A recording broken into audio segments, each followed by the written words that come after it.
میرے آقا مولا جناب محمد رسول اللہ صلی اللہ علیہ وسلم نے اقلیتوں کے بارے میں فرمایا کہ جس نے کسی شہری کو بغیر کسی قصور کے، چاہے وہ مسلمان ہے چاہے وہ کافر ہے، بغیر کسی قصور کے قتل کر دیا، آقا فرماتے ہیں کہ وہ جنت کی خوشبو بھی نہیں سونگھ سکے گا۔ اگر سے 40 سال کی دوری سے جنت کی خوشبو آ رہی ہوگی، ایسا شخص جنت کی خوشبو بھی نہیں سونگھ سکے گا۔ اسلام امن کا دین ہے اور معاف کرنے کا دین ہے۔ حضور علیہ السلام کا دین دین رحمت ہے، اور یہ حضور علیہ السلام کا دین آپ کی رحمت کی وجہ سے، اب و درگزر کی وجہ سے، شفقت کی وجہ سے، محبت کی وجہ سے یہ دین پھیلا ہے۔ آپ کو پتہ ہے سب سے زیادہ اسلام کس وقت لوگوں نے قبول کیا؟ قرآن مجید اٹھا کے دیکھ لیتے ہیں، اللہ نے فرمایا اذا جاء نصر اللہ والفتح ورأیت الناس یدخلون فی دین اللہ افواجا۔ جب اللہ کی مدد آ گئی اور اللہ نے فتح نصیب فرما دی، فتح مکہ کے موقع پر لوگ اس طرح دین میں داخل ہوئے کہ اللہ نے بھی افواجا، فوج بھی نہیں افواجا کے لفظ استعمال کیے کہ لوگ فوج در فوج دین کے اندر داخل ہونے لگے، لوگ فوج در فوج اسلام قبول کرنے لگے، لوگ فوج در فوج مصطفیٰ کی غلامی کا پٹا اپنے گلے میں پہننے لگے۔ اسلام سب سے زیادہ اگر قبول کیا ہے زیادہ تعداد میں بیک وقت لوگوں نے، تو وہ فتح مکہ کا موقع تھا۔ اس موقع پر سب سے زیادہ لوگوں نے اسلام قبول کیا۔ اور اب آپ بتائیے کہ فتح مکہ کے موقع پر کس وجہ سے لوگوں نے اسلام قبول کیا؟ کیا آپ کی قوت اور طاقت کے خوف کی وجہ سے،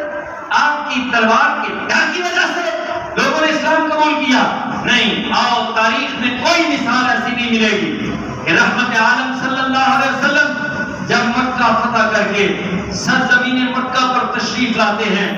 آپ اپنی اونٹنی پر سوار ہیں، زمانہ دور اور تاریخ وہ تو یہ بتاتی ہے کہ جب کوئی فاتح کسی جگہ پر داخل ہوتا ہے جا کر مقبولہ علاقے میں، وہ جا کر تیس نیس کر دیتا ہے، وہ جا کر اینٹ سے اینٹ بجا دیتا ہے، وہ اپنے دشمنوں کے پرخچے اڑا دیتا ہے، وہ قتل و غارت کا بازار گرم کر دیتا ہے۔ آج لوگوں کو یہی ڈر تھا، یہی خوف تھا کہ جن کے رستے میں ہم نے کانٹے بچھائے تھے، آج اسی بات کا ڈر تھا کہ جن کے قتل کے ہم تڑپے تھے، آج اسی بات کا ڈر تھا کہ جنہیں ہم نے سکھ کا سانس نہیں لینے دیا اور مکے کی سرزمین سے ہم نے مجبور ہو کر نکال دیا، ان کا آج وہ فاتح بن کر واپس مکہ آ رہے ہیں۔ کہیں ایسا نہ ہو کہ وہ اینٹ سے اینٹ بجا دیں، کہیں ایسا نہ ہو کہ وہ قتل و خانقاری کا بازار گرم کر دیں۔ لیکن جب انہوں نے نگاہ اٹھائی اور سامنے بددعا کے چہرے والے، واللیل کی زلفوں والے، مازاق کے سرنے والے، علم نشرہ کے سینے والے خدا کے پیارے محبوب کو اونٹنی پہ سوار دیکھا، ان کی عقل دنگ رہ گئی، وقت حیرت میں گم ہو گئے کہ اتنا بڑا فاتح کس انداز سے داخل ہو رہا ہے مکے میں کہ سر جھکا ہوا ہے، اتنا جھکا ہوا ہے کہ اونٹنی کے بالان کے ساتھ آپ کا سر مبارک لگا ہوا ہے۔ تواضع اور انکساری کی یہ مثال کسی فاتح کے اندر اس سے پہلے کبھی کسی نے نہیں دیکھی تھی۔ جب انہوں نے یہ دیکھا کہ یہ فاتح کی حیثیت سے داخل ہو رہے ہیں لیکن تواضع اور انکساری کا یہ مجسمہ بن کے آ رہے ہیں، تو ان کے دل نے گواہی دی کہ یہ کوئی بادشاہ نہیں بلکہ اللہ کا پیغمبر ہے اور اللہ کا رسول ہے، اور مجبور ہوئے اور کلمہ پڑھ کے اسلام قبول کر لیا۔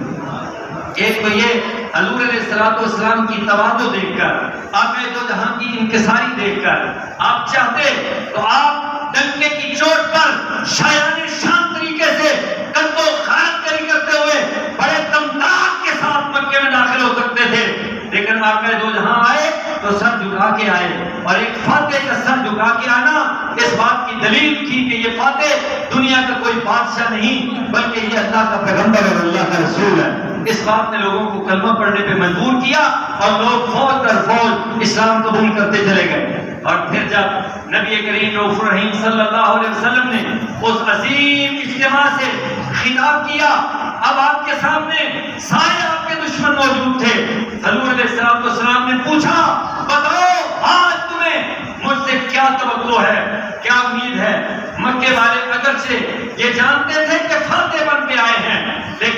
کا سابقہ کردار بھی لوگوں کے سامنے تھا، مکی زندگی آپ کی لوگوں کے سامنے تھی، اس لیے لوگوں نے کہا آپ ہمارے اچھے بھائی ہیں، ہم آپ سے اچھی توقعات وابستہ کرتے ہیں۔ حضور علیہ السلام نے فرمایا اچھا مکے والوں تم نے میرے رستے میں کانٹے بچھائے، مکے والوں تم نے دن رات میرے قتل کے منصوبے بنائے، مکے والوں تم نے میرے غلاموں کو تپتی ہوئی ریت پر بٹھایا اور ان کے سینے پہ پتھر رکھے اور کوئلے جلا جلا کر ان کے جسم کو جلایا،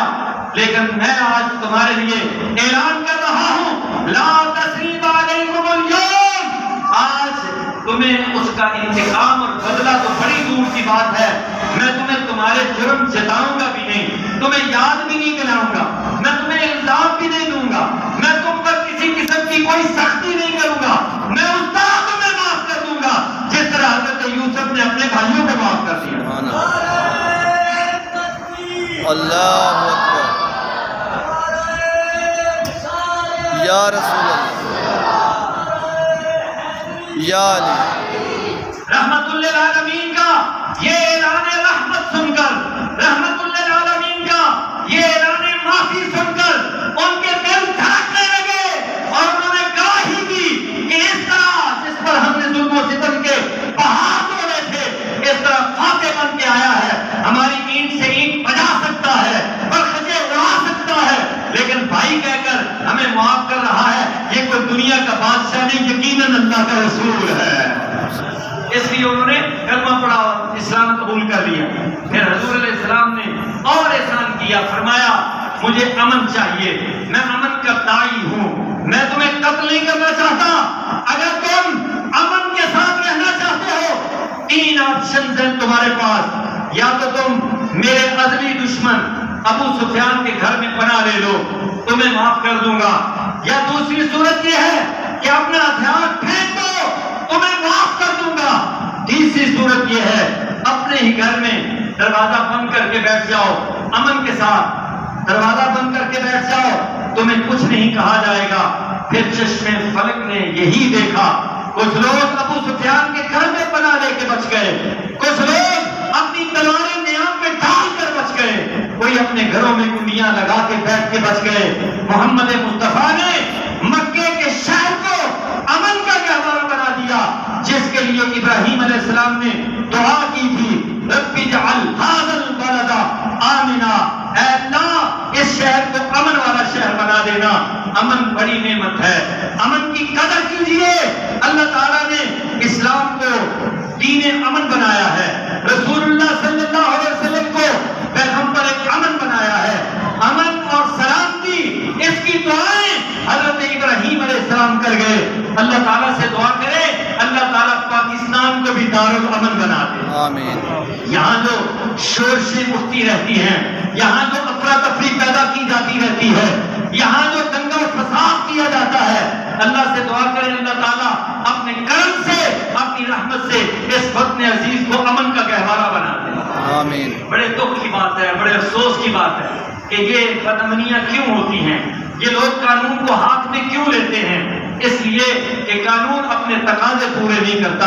اس لیے کہ نظام عدل کمزور ہے۔ آج بھی اگر نظام عدل درست ہو جائے اور ہر مظلوم کو اس بات کا پختہ یقین ہو جائے کہ میرے ظلم کا انتقام مجھے نہیں بلکہ میری ریاست لے گی، میں نہیں لوں گا، میری ریاست لے گی، تو کوئی شخص بھی نہ ہتھیار اٹھائے، نہ سڑک پہ آئے، نہ کوئی احتجاج کرے، نہ کسی کا گھر جلائے، نہ کسی کو نقصان پہنچائے۔ یہ بدامنی، یہ بے چینی، یہ فساد اسی لیے ہوتا ہے۔ حضرت علی نے فرمایا، آپ نے فرمایا کفر کی حکومت تو قائم رہ سکتی ہے لیکن ظلم کی حکومت قائم نہیں رہ سکتی۔ جس معاشرے میں ظلم حد سے بڑھ جائے، ناانصافی حد سے بڑھ جائے، پھر اس معاشرے میں امن نہیں رہا کرتا۔ حضرات گرامی، آج کوئی شخص اپنے گھر سے نکلتا ہے، وہ اپنے آپ کو محفوظ نہیں سمجھتا۔ ابھی آپ نے دیکھا، یہ 2 دن پہلے کی بات ہے، یہاں ہمارے حاجی صاحب حاجی بارک اللہ صاحب کے 2 بیٹے زخمی، ان کی تصویریں آئیں کہ راستے میں روک لیتے ہیں، جہاں چاہتے ہیں روک لیتے ہیں اور روک کر جو چاہتے ہیں چھین لیتے ہیں۔ یہ قاری صاحب سے بھی 8,000 انہوں نے چھین لیا۔ یہ ڈاکو راج چل رہا ہے، کبھی کسی گلی میں سٹریٹ کرائم بڑھ رہے ہیں، کبھی کسی گلی میں، کبھی کسی کونے میں، کبھی کسی قریے میں، کسی بازار میں، ہر جگہ پر امن سے خیر، اپنے آپ کو خیر محفوظ تصور کیا جا رہا ہے۔ اللہ تعالیٰ سے دعا کریں کہ اللہ تعالیٰ اپنے کرم اور اپنی رحمت سے تمام قانون نافذ کرنے والے جتنے بھی ادارے ہیں انہیں یکسو ہو کر عوام کی عزت اور عوام کی جان اور مال کا تحفظ کرنے کی توفیق عطا فرمائے۔ برادران اسلام، بعض اوقات ایسے بھی عجیب فیصلے ہوتے ہیں جن فیصلوں پر دل دکھتا ہے، لیکن ہم کر کچھ نہیں سکتے۔ آپ نے دیکھا سرزمین ککڑ پر 2 کلومیٹر کا فاصلہ طے کر کے ادھر پیٹرول مہنگا ہو رہا ہے، وہ عوام پر ایک بم گرایا گیا، اور دوسری جانب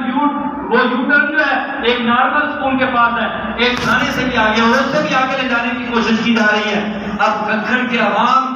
اتنا پیٹرول ضائع کریں گے لیکن کوئی کان پہ جوں تک نہیں رنگے گی کہ پہلے انڈر پاس بنایا جاتا، بعد میں یہ کر لیا جاتا، کون بعد میں منع کرنے والا تھا؟ اور اس کے بعد پھر مزید جو منصوبے آگے نظر آ رہے، دیوار لگائی جا رہی ہے۔ اب جی ٹی روڈ پر اگر کوئی جنازہ لے کر مغربی محلے سے مشرقی محلے جانا چاہے گا تو میت کو وہاں سے گزارا نہ جا سکے گا۔ شہر ککھر میں بازار ایک ہے جو پرانا بازار ہے، اس محلے کی خواتین کو اگر اس بازار میں جانا ہوگا تو وہ دیواریں پھلان کے جائیں گی، وہ کیسے جائیں گی، کیسے ضروریات زندگی پوری کی جائیں گی؟ حضرات گرامی،